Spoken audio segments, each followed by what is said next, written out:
আজ আমি বলবো পরীক্ষার আগের একদিনে টপাররা ঠিক কী করে।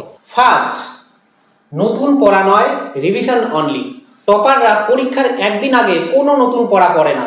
তারা গুরুত্বপূর্ণ টপিক, ফর্মুলা, কি পয়েন্টস, শর্ট নোটস এগুলি রিভাইজ করে। দ্বিতীয়, নিজের উইক এরিয়াতে হালকা রিভাইজ, অর্থাৎ যে টপিক বা যেই চ্যাপ্টারটা একটু কঠিন মনে হয় সেটাকে হালকাভাবে তারা রিভিশন করে, অর্থাৎ বেশি ডিপলি পড়তে যায় না। বেশি ডিপলি পড়তে গেলে কিন্তু গুলিয়ে যাবে সব, তাই হালকা শুধু রিভাইজ করা যেই এরিয়াটা তাদের উইক, ঠিক আছে, বা কঠিন মনে হয়। তৃতীয়, মোবাইল এবং সোশ্যাল মিডিয়া কন্ট্রোল।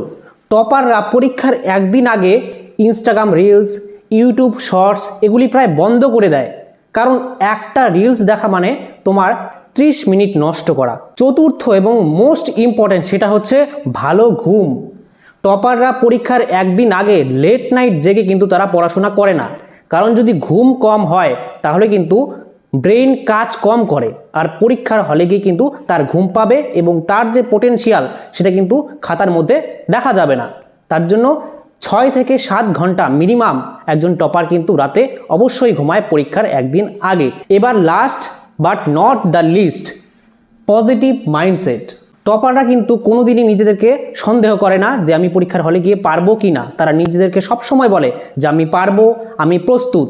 এই পজিটিভ মাইন্ডসেটই তাদেরকে অন্যদের থেকে আরও এগিয়ে রাখে। তাহলে আজ যদি তুমি নিজের উপর বিশ্বাস রাখো, চিন্তা না করে প্রস্তুতিকে বেছে নাও, তাহলে কিন্তু পরীক্ষার হলে বসে তুমি শুধু প্রশ্নের উত্তরই লিখবে না, তুমি তোমার পরিশ্রমের জবাব লিখবে।